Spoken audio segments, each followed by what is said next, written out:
Good afternoon, good afternoon, good afternoon. Thank you for joining me here for the Taz Effect Daily News in a way you did not know you could use. Howdy, howdy, howdy to everyone out there watching. Let's jump right into it. Coming from the Cincinnati, Ohio area with Fox 19 Now,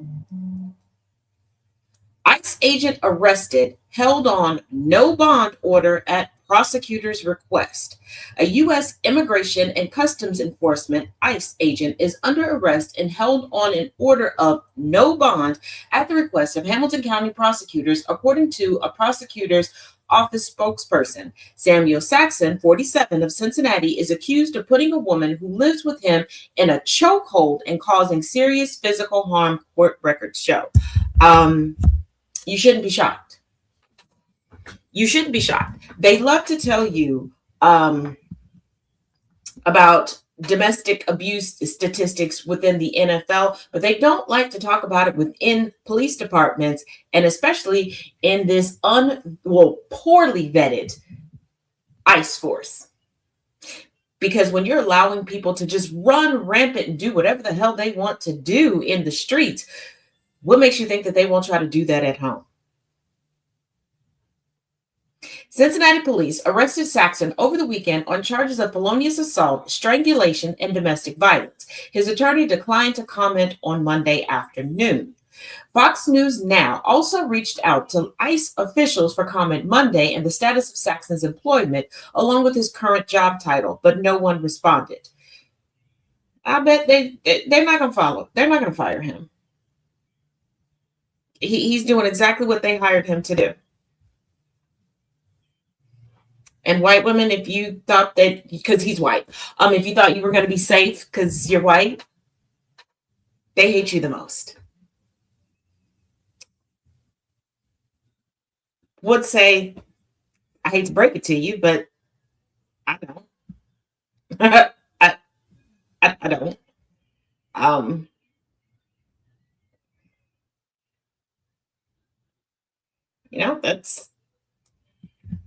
That's literally what you signed up for.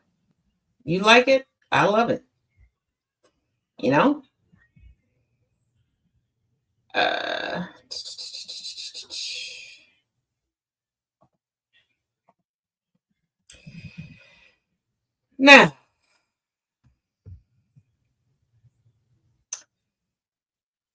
on to our daily dose of Trump.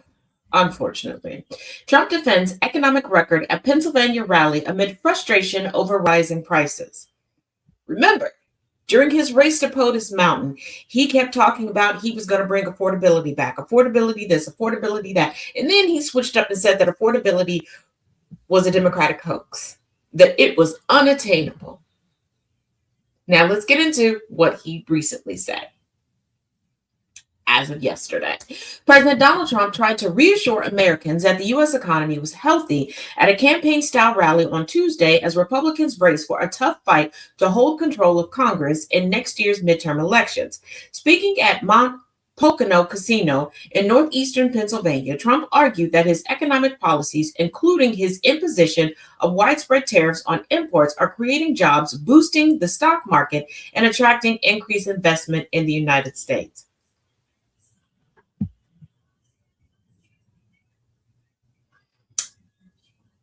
Let me take this moment to remind you all that when the Crown Prince of Saudi Arabia, Mr. MBS himself, came to the White House, and Trump, liked to posture and boast like he does, was talking about all this money that MBS was just going to be pouring into the U.S. economy. And MBS was like, whoa, you got way too much dip on your chip. I ain't saying anything like that. And everyone else that Trump keeps saying is going to be investing in the United States are like, hold up, we already had these deals in place.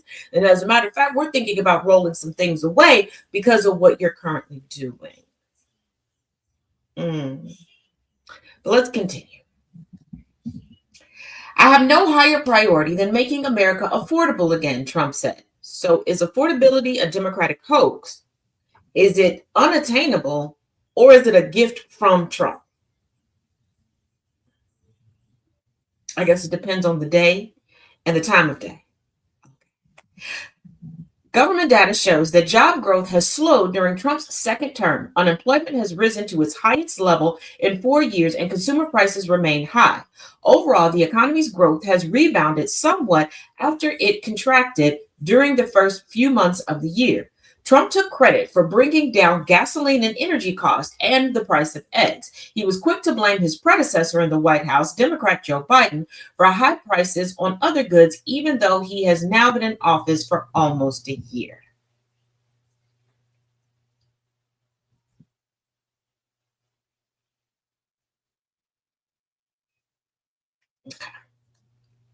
Some attendees carried placards that read lower prices and bigger paychecks. You're not going to see that under a Republican, whether it's Trump or not. You're not going to see that.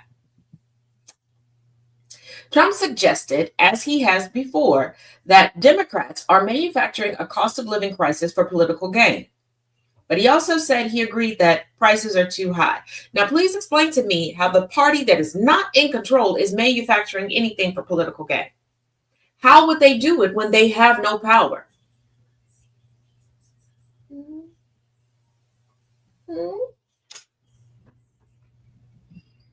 And he signaled it might take time for Americans to feel the effects of his policies. No, we're feeling them already. We're feeling the effects of these idiotic policies. We feel it. Okay. We feel it like an octogenarian with bladder control issues. And he signaled, we have a long time, Trump said, pointing out that he still had 3 years remaining in his term. But isn't it funny that when anybody else is in office, he sells to the public that change should be immediate, that if you are a good leader, change should come in the morning. Okay, you should go to sleep with a problem and wake up with a solution. It should be expedient. But now with Trump, he's telling us to have patience, have time. The president's lengthy remarks were short on details on cutting costs and frequently veered off subject into other areas such as transgender rights, Somali migrants in Minnesota, wind turbines, and deadly electric fencing on the North Korean border. Yeah, of course it wandered all over the place. Trump, in an excerpt from an interview with Politico released on Tuesday, was asked what grade he would give the economy. A plus plus plus plus plus, he replied. He's a dummy.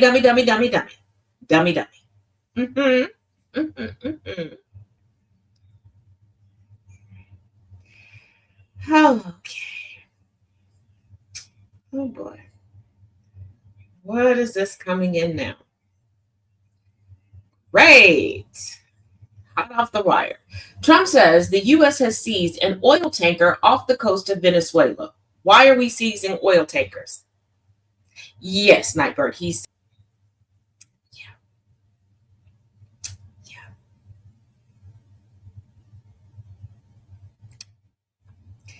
President Donald Trump said Wednesday that the United States has seized an oil tanker off the coast of Venezuela amid mounting tensions with the government of Venezuelan President Nicolas Maduro.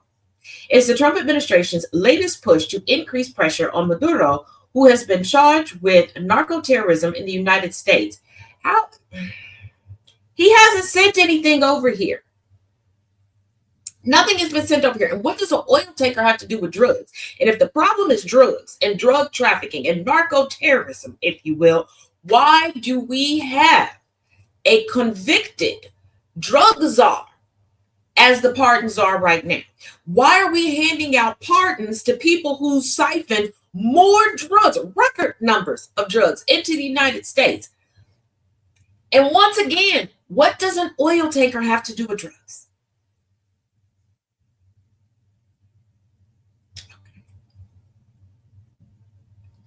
It's the Trump administration's latest push to increase pressure on Maduro, who has been charged with narco-terrorism in the United States. The U.S. has conducted a series of deadly military strikes in the Caribbean Sea and Eastern Pacific Ocean on boats that the Republican administration has alleged are carrying drugs. We've just seized a tanker on the coast of Venezuela, a large tanker. Very large, largest one ever seized, actually, Trump told reporters at the White House. Dios míos. The seizure was carried. The seizure was carried, led by the U.S. Coast Guard and supported by the Navy, according to a U.S. official who was not authorized to comment publicly and spoke on the condition of anonymity.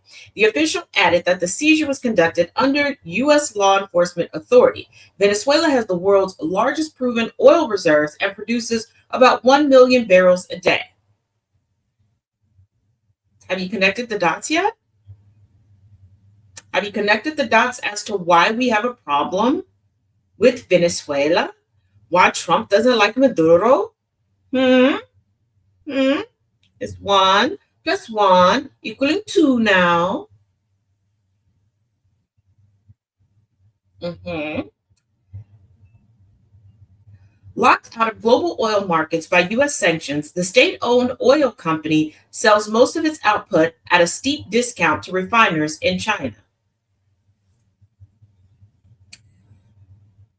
So we've locked down their global market. We're stifling their economy. Their people are taking to a good old noble profession of fishing. And we're bombing said fishing boats, committing murder on the open sea just to get our hands on oil. And those cheering all of this on, I want you to answer this question for me. How are you cheering this on while still crying over Afghanistan?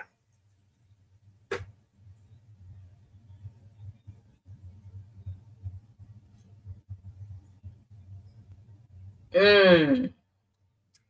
The transactions usually involve a complex network of shadowy intermediaries as sanctions scared away more established traders. Many are shell companies registered in jurisdictions known for secrecy. The buyers deploy ghost tankers that hide their location and hand off their valuable cargoes in the middle of the ocean before they reach their final destination. So we've created oil smugglers. Sounds about right. We always create a problem for us to look like the hero when we're just expanding our racially based, racially charged brand of capitalism. Yes, Jay, this is a remix of 90s Iraq. It is. It's the Diddy remix. If you know, you know. A day earlier, the U.S. military flew a pair of fighter jets over the Gulf of Venezuela in what appeared to be the closest that warplanes had come to the South American country's airspace since the start of the administration's pressure campaign. The U.S. has built up the largest military presence in the region in decades and launched a series of deadly strikes on alleged drug smuggling boats in the Caribbean Sea and Eastern Pacific Ocean. And here's the thing, they're claiming that these are drug smuggling boats when these boats are nowhere near any type of land. And I want you all, I'm going to give you all a visual, okay? These are obviously not large boats, okay? Not at all. There is a certain amount of fuel you need to get from place to place. These boats would have to make several stops if there were like refueling stations in the middle of the ocean before they could get to somebody else's port. Like it's ridiculous. It's utterly, utterly ridiculous. And I don't know. Maybe you've never been out on the open seas, but I'm gonna tell you, there are no refueling stations just every couple of miles, every couple of blocks, oceanic blocks in the. It's not okay. And this is the same United States that tried to tell us that a boat that they struck, split in half, is on fire, that the two remaining people on the boat were able to swim up. They were going to put the fire out, put the boat back together, whatever cargo they had, pick it up, put it on the boat, and continue on while radioing for backup from we don't know.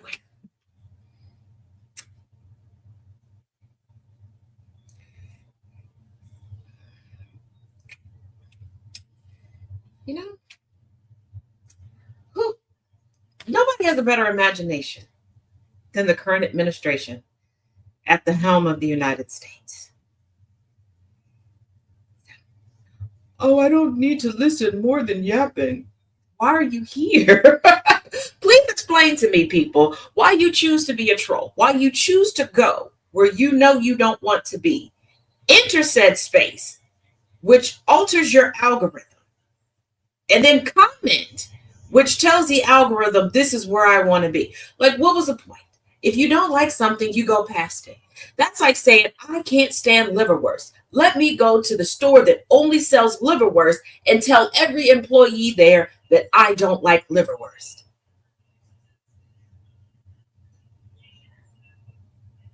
Seek therapy, touch some grass, and then touch your undercarriage. Federal Reserve cut key rates by signals higher bar for future reductions. And 5 followers only wanted to hear them. Right. The Federal Reserve reduced its key interest rate for the third time in a row Wednesday, but signaled that it may leave rates unchanged in the coming months, a move that could attract ire from President Donald Trump, who has demanded steep reductions to borrowing costs. Here is the thing. For those of y'all that still think that Trump is such an amazing business person, you don't need somebody who's great in business to run a government. Okay. And that, he's got a plan for all of his economic, he doesn't. Because if his economic plans were working and they were a benefit to the people residing in the confines of these here borders of these here United States, he wouldn't have to try to pressure other people to lower interest rates and try to affect inflation.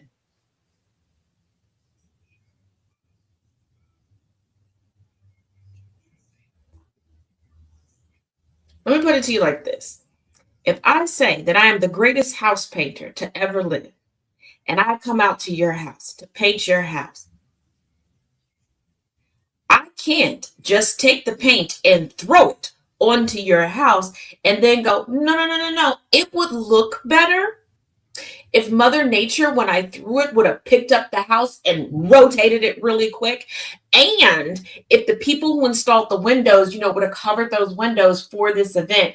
And if the paint makers who put it in the bucket would have put it in a better bucket for me to throw it. You catch what I'm putting down. In a statement released after a 2-day meeting, the Fed's rate-setting committee signaled that it may keep its rates unchanged in the coming months. And in a set of quarterly economic projections, Fed officials signaled they expect to lower rates just once next year. Wednesday's cut reduced the rate by a quarter point to about 3.6%, the lowest it has been in nearly 3 years. Lower rates from the Fed could bring down borrowing costs for mortgages, auto loans, and credit cards over time, though market forces can also affect those rates. But here's the thing, who has the money to get a mortgage, take out a new auto loan? And people really don't have the money for credit cards, but a lot of people are utilizing credit cards because they don't have another choice. Let's not forget that before the longest government shutdown to date, and it broke the previous record, which was under Faxolini's first term,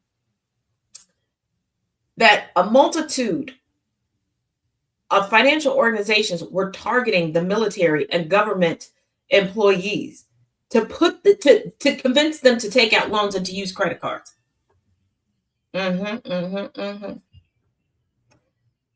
Yeah. Supreme Court's birthright citizenship ruling. What to know? The Supreme Court is preparing to hear Trump v. Washington, a case that could redefine the constitutional meaning of birthright citizenship for the first time in more than a century. Please keep in mind that this is yet another example of Donald John Trump Sr.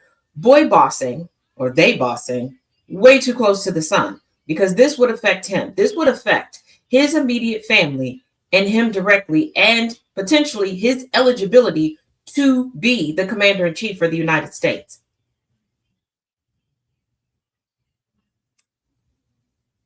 At issue is President Donald Trump's January 2025 Executive Order 14160, protecting the meaning and value of American citizenship, which instructs federal agencies not to recognize citizenship for children born in the United States to temporary visitors and illegal aliens if their birth occurs more than 30 days after the order takes effect.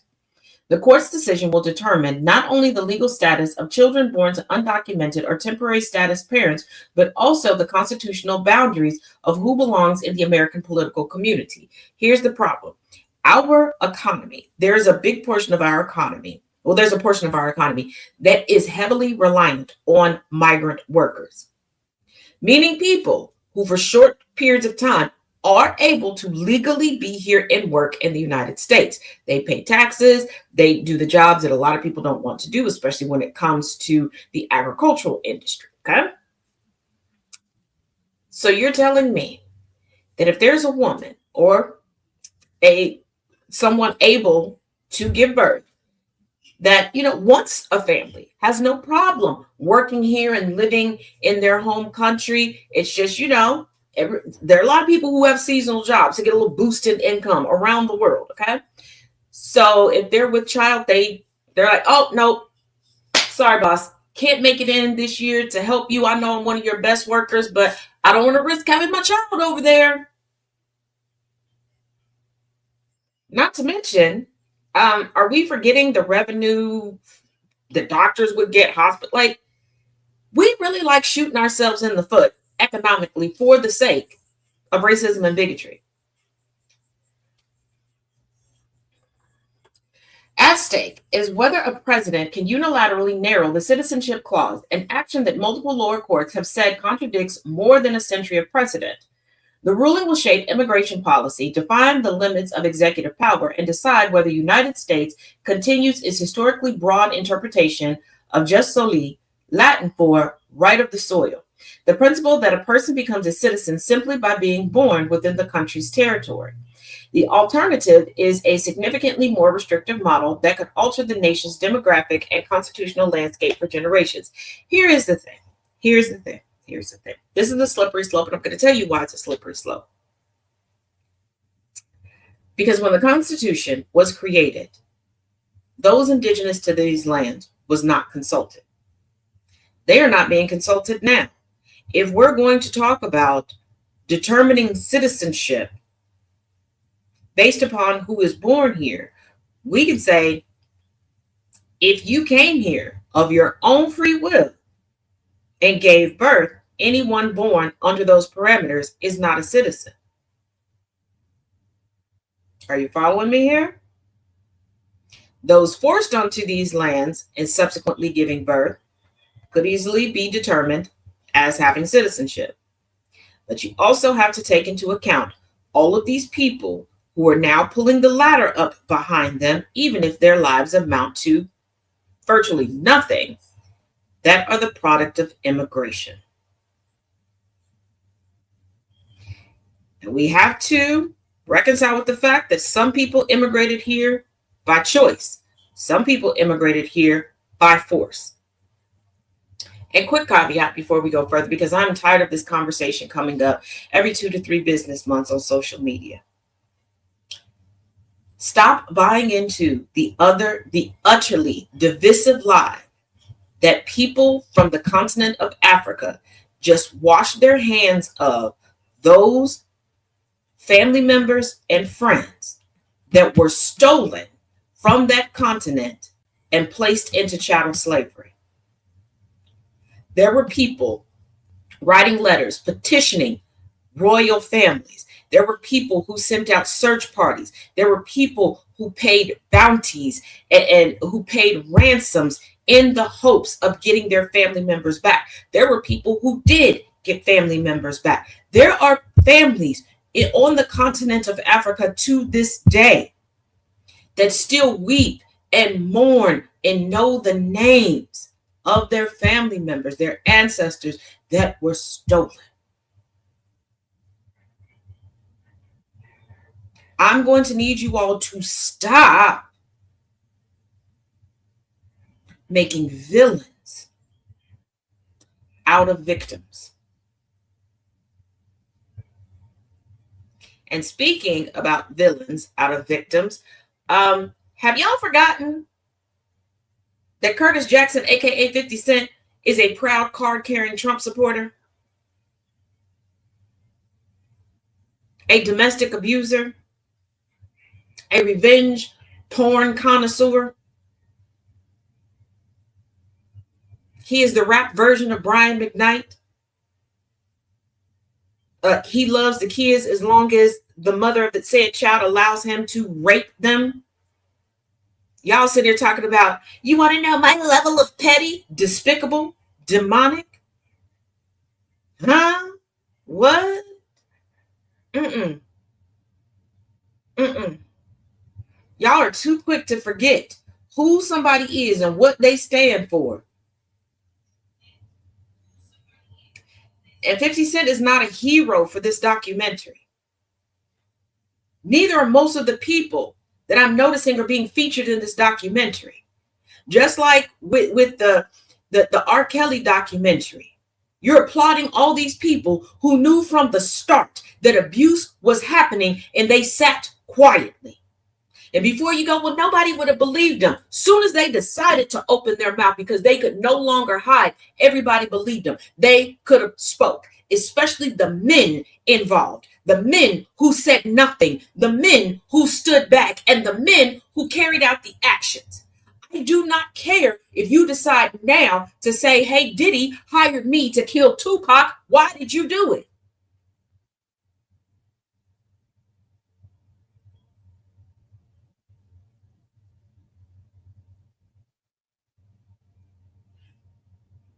You all don't want justice. You look at everything like it's a Lifetime or Hallmark movie. Like at the end of this, people are going to say cut, as if people's lives have not been forever altered, as if PTSD is not forever ingrained in individuals' DNA, as if people haven't lost their lives.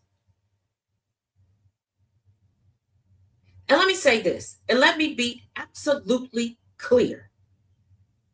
Let me be absolutely clear. Some of y'all need to shut up and never speak on any victim ever again. I don't want to see you online or offline talking about listen to victims, because you all participated also in revenge porn, especially on TikTok. You all disrespected and chased around and lied on victims of intimate abuse.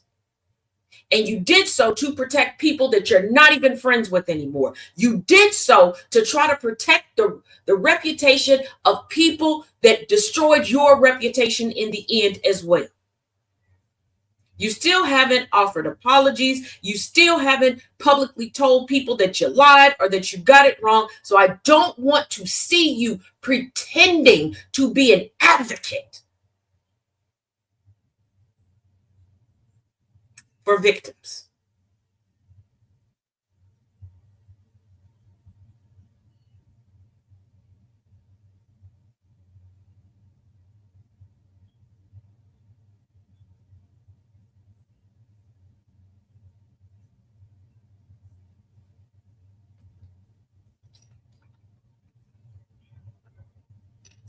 Just because you chose to no longer put contacts in your eye and put down the hair dye does not mean that anybody has forgotten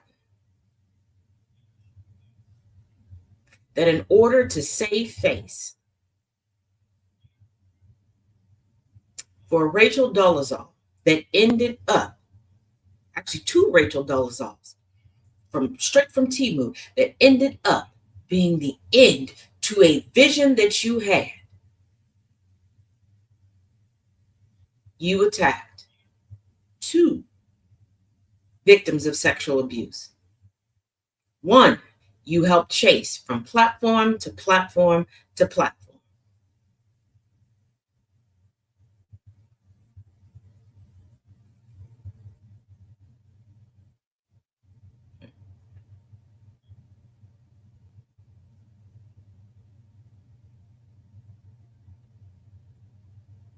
Hmm.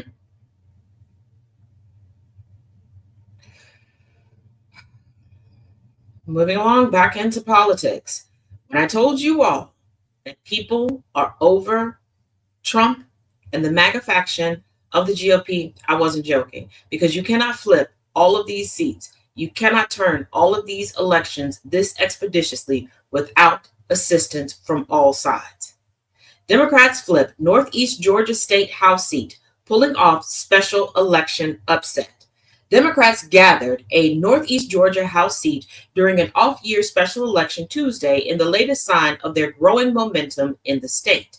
Eric uh, Gisler, a tech executive and small business owner, took the lead in the Athens area district with 50.85% of the vote, according to unofficial results from the Secretary of State's office. Republican candidate Matt Dutch guessed the fourth was nearly 200 votes behind with 49.15% of the vote. I told you all, they never wanted, nor did they ever like Trump. They just realized how polarizing he was and how polarizing he is and how to get votes. This is why everything became a volley of talking points. When voting was not public, things did not go his way.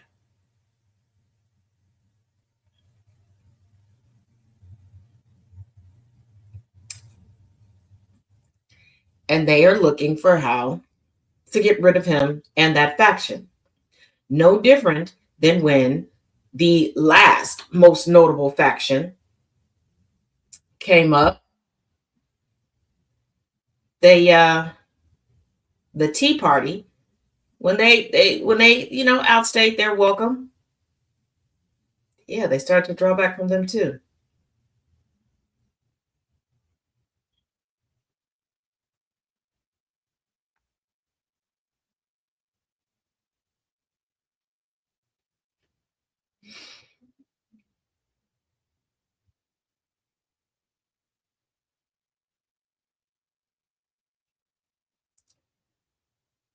Jesus Christ on a motorbike. You know, I miss the days when you could tell what was a Saturday Night Live, an SNL skit. Now, most of the news feels like that. Immigration lawyer who claimed ICE gave her Taco Bell's number indicted.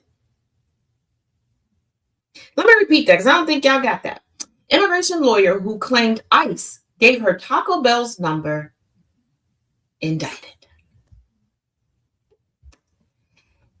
A Cincinnati immigration attorney who claimed a U.S. Department of Customs Enforcement ICE officer gave her Taco Bell's phone number when she sought help for clients facing a 6-count indictment related to a recent OVI conviction. Teresa Chatterjee, 27, of Dayton, Ohio, is charged with 3 counts each of forgery and tampering with records, according to a copy of her indictment. This comes just over a year after Cincinnati police charged her December 7, 2024, with OVI on Hatch Street in Mount Adams, her ticket shows. She refused to take a breathalyzer test, according to the ticket, but the court docket shows she was recently convicted. Now Chatterjee is accused of purposely trying to mislead police and city prosecutors about how she became impaired and falsified records to try to back up her claim in an attempt to corrupt the outcome of her OVI case, her indictment shows. According to the Hamilton County Prosecutor's Office, while the case was pending, the defendant provided fake medical records to the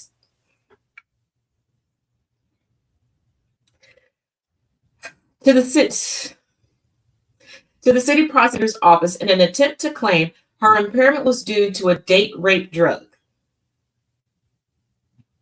It was discovered that on 3 separate occasions, she provided false information via email to city prosecutors related to those fake medical records.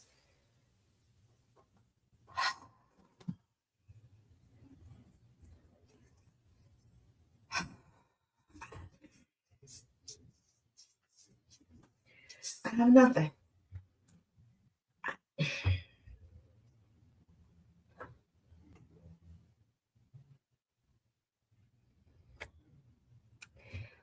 Once again, switching gears. Just remind you all at OU,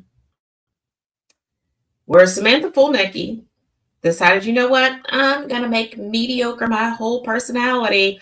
Everybody's like, she's trying to be the next Riley Gaines. No, okay, no. There's already a copycat over at OU, like I told you all yesterday. Here's the thing. I think you all keep forgetting one major component. Every 2 to 3 business months, we have a racist, we have an idiot, we have a crazy evangelical. Most of the time, people pretending to be evangelicals that come out and say something. They're not trying to be the next anybody because that's virtually impossible. It's a cash grab. It's a cash grab. They're not trying to make a career out of it. It's just a cash grab. And why do I say that? There's a woman, a Cinnabon, former Cinnabon employee, had no problem looking right into the camera, saying the hard ER, saying with her full chest that yes, she's a racist. Supporters of hers have raised over $137,000.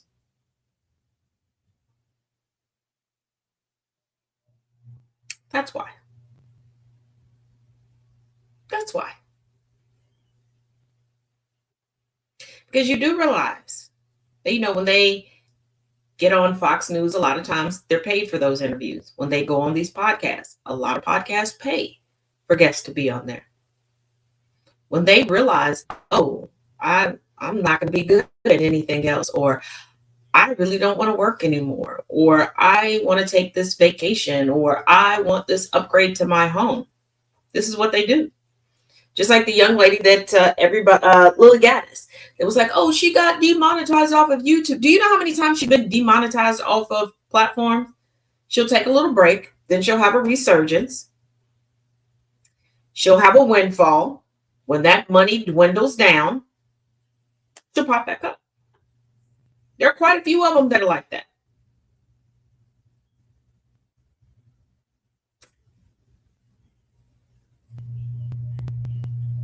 And as long as people keep paying them while proclaiming that racism doesn't exist, we never had that. We eliminated that in the 70s. No, we eliminated it in the 80s. No, we eliminated it with my generation in the 2010s.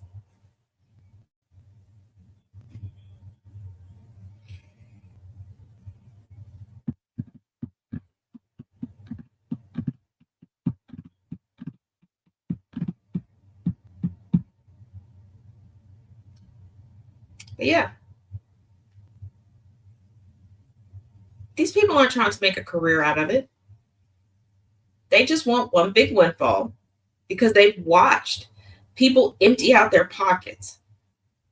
People who have no idea how they're going to feed their family next week will take the last $20 they have and donate it to a fellow racist because they feel that they've been wronged. Because why can't they call? Why can't a good old white-bodied Euro-American call anarchy a N-word?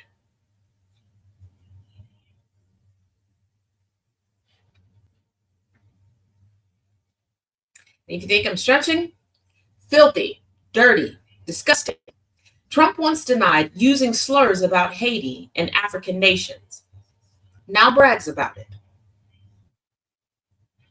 President Donald Trump admitted Tuesday that he used the slur whole countries to disparage Haiti and African nations during a 2018 meeting with lawmakers, bragging about a comment that sparked global outrage during his first term. Oh, Larry, you came in here to boost my content. A nose piercing, all I need to know. Yeah, it tells you I'm over the age of 16. And there's 2 nose piercings. Get into it. I make it look good.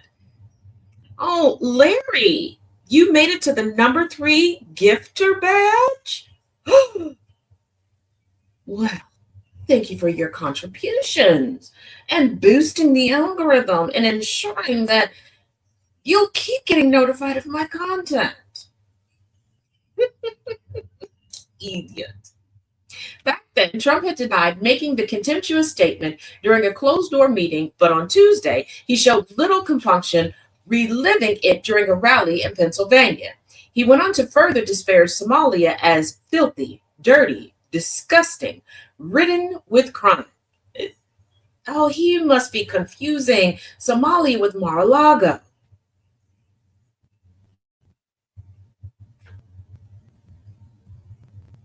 The scuttlebutt coming from people who paid, I don't know why, for events said it does not smell nice. Smells like there's a bit of a plumbing problem.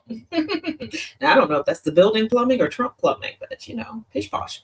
Trump was boasting in his speech that he had last week announced a permanent pause on third world migration, including from hellholes like Afghanistan, Haiti, Somalia, and many other countries, when someone in the crowd yelled out the 2018 remark. You know what, Trump, you might want to walk around the U.S. because it's ghetto here. We're the shithole. People are here because they have to be, not because they want to be. Okay, there's no better place. No way. That prompted him to recall the 2018 incident. His telling hewed closely to the description offered at the time by people who were briefed on the Oval Office meeting. We had a meeting and I said, why is it we only take people from whole countries, right? Why can't they have some people from Norway, Sweden? Trump told rally goers. But we always take people from Somalia, he continued. Places that are a disaster, filthy, dirty, disgusting, ridden with crime. A lot of these places that the U.S. government destabilizes their government, the crime is the U.S. The crime is the U.S. or the crackers. The White House at the time did not deny Trump's remarks, but the president posted on Twitter the day after the news broke that this was not the language used. He added that he never said anything derogatory about Haitians.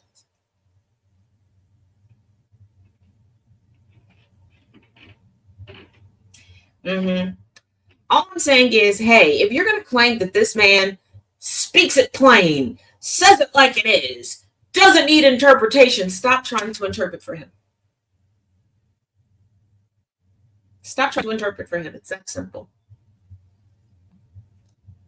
If he says what he means and he means what he says and he makes it plain,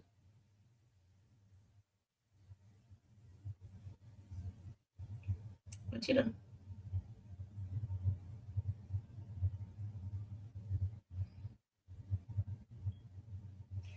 And in case you missed it, within the past 24 to 48 hours, judges have determined unseal and release the Maxwell files, unseal and release records from Epstein's 2019 case.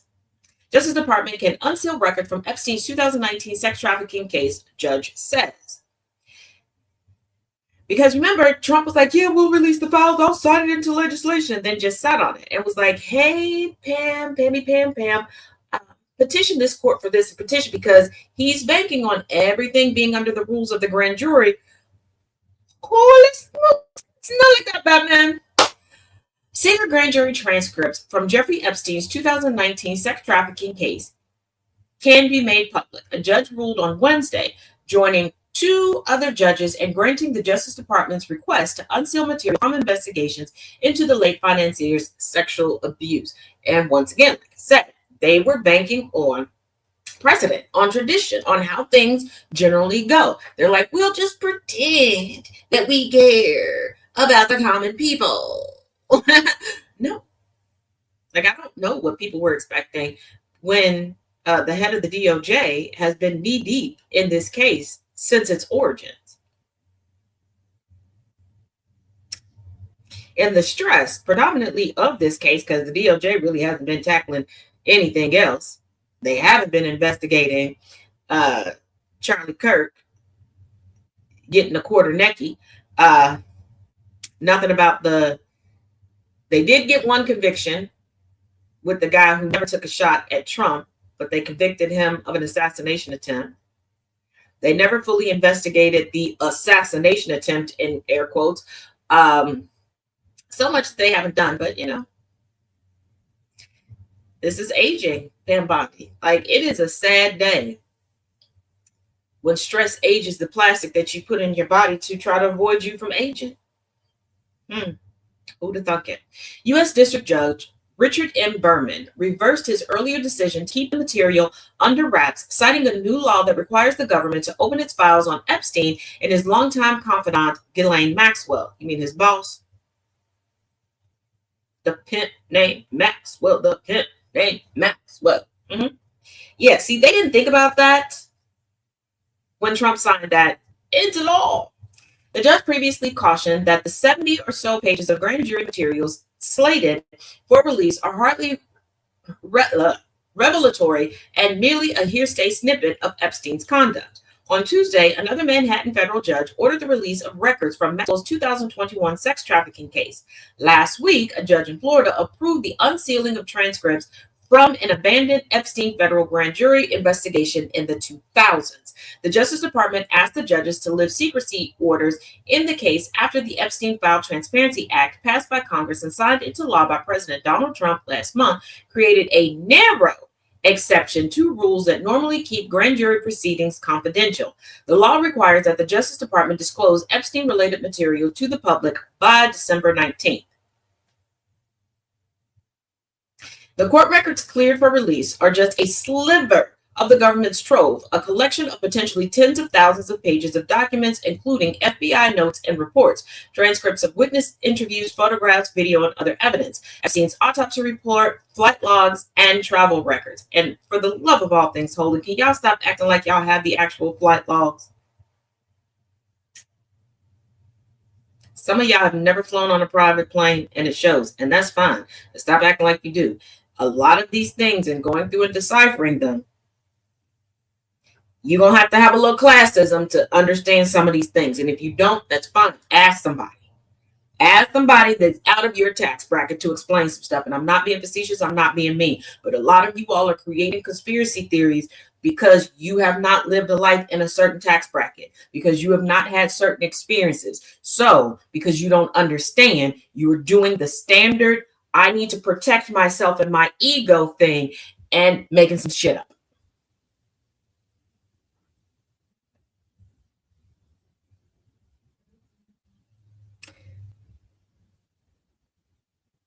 While lawyers for Epstein's estate told Berman in a letter last week that the estate took no position on the Justice Department unsealing request, some Epstein victims backed it. I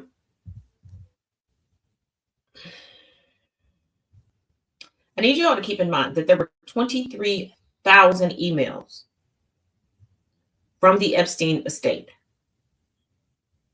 There is evidence, there are files that the Epstein estate has that Jeffrey Epstein and his then legal team, even though there were warrants and subpoenas out for said information, just kept pushing it off until he got that epic sweetheart deal, and then he died. So, one, stop acting as if this release of information is coming to the public. That's not necessarily the order of operations. We may get a sprinkling here and there, but this whole thing is for multiple investigations happening all at once. We are focused on the congressional investigation, which is notable and understandable. But I need y'all to stop acting as if these releases are going to be direct to the public. They're not. Secondly, I need you all to stay on your representation's neck. And keep in mind, once somebody is elected, they represent everybody, especially on the federal level. So contact them and remind them, hey, there's more stuff from the Epstein estate. Contact them, subpoena them for that information. Also stay on their neck about talking to former Prince Andrew Mountbatten and getting him to come over here, or allowing them to go over there and speak to him. But don't just talk to Andrew Mountbatten. Also talking to Miss Fergalicious Mountbatten also.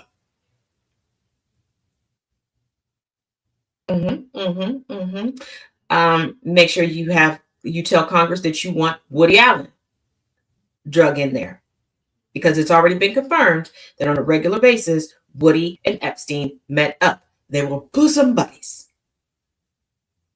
AP correspondent Julie Walker reports the Justice Department can unseal records from Jeffrey Epstein's sex trafficking case. For far too long, the Epstein survivors and the public have been kept in the dark about the inner workings of Epstein's decades-long sex trafficking operation, says Sigrid Macaulay, a lawyer for some victims. This week's court rulings are an important step toward accountability to close the vast gap between what is known and unknown. Also, I need you all to keep in mind, there's a lot that does not need to make it into the public eye right now, because we do not know how deep all of this goes. We do not know who all is involved. Everybody is looking for the big names, but it's not the big names that generally do the most damage. Ghislaine Maxwell had access to schedules, not just school schedules as far as when school started, when school let out, but extracurricular activity schedules, tutoring schedules, etc. So we need to know the administrators, the teachers, the bus drivers, the cafeteria workers, whoever was helping. There were a lot of children that were in foster care that were trafficked and abused through this network. We need to know, were there people at DFS, at Job and Family Services? Were there social workers involved in this? Were foster parents involved in this? There were also times where Epstein and Maxwell convinced adults to blame children, to the point where whole social media campaigns were concocted to target children, claiming that they were trafficking each other to Epstein and Maxwell. I need y'all to remember, they never said that they were innocent. They just claimed that they weren't the ringleaders.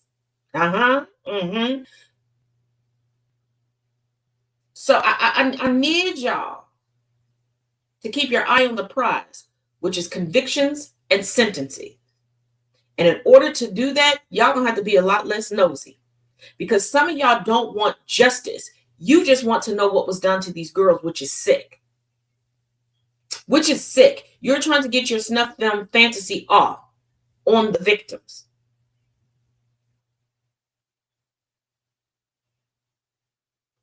And quite honestly, that makes you no different than the original perpetrators.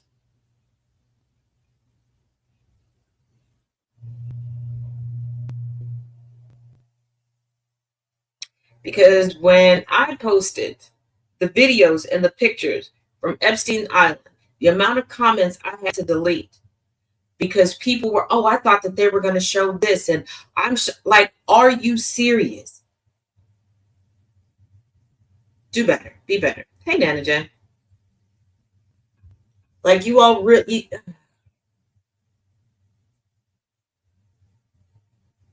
you really, really, really got to be better. Really got to do better. Driving and listening. All right. Now, a few things. Tonight, for the current finale, may pick back up, should more information come out regarding the Kirk conspiracy for Erica Kirk and the death of Quarternecky Charlie Kirk. It will be a pre-recording. It will still air at 9 p.m. Eastern, 8 p.m. Central on Taz 77 YouTube channel. It just won't be live how it normally is. But let's see. Today is Wednesday. Wait a minute. What is yet? Today is Wednesday. So today, following us here on the Taz Effect at 8 p.m. Eastern, 7 p.m. Central, is Mr. Jeff Kennedy with the Kennedy Effect, your evening blast of news. And at 9 p.m. Eastern, 8 p.m. Central on GCPR.live, the radio airwaves is Heart to Heart, and on GCPR YouTube and Rouse High Exalted YouTube, and TikTok streets is Rouse High Exhausted. At 11 Eastern, 10 Central is Conversations with T. Nathan on GCPR Radio and YouTube Airways. As always, thank you for joining me here for the Taz Effect. If you happen to follow your girl over on the TikTok, Do not forget that there is more extensive history content under subscription. As of yesterday, I put down the history, it's two parts, of Sigma Pi Phi fraternity. It is a Black intellectual fraternity that is quite unique. You should check that out. Otherwise, you all be good or as good as you possibly can. It does not require veil, at least to the end of the year. And as always, each one teach one, each one reach one. Till tomorrow, darlings.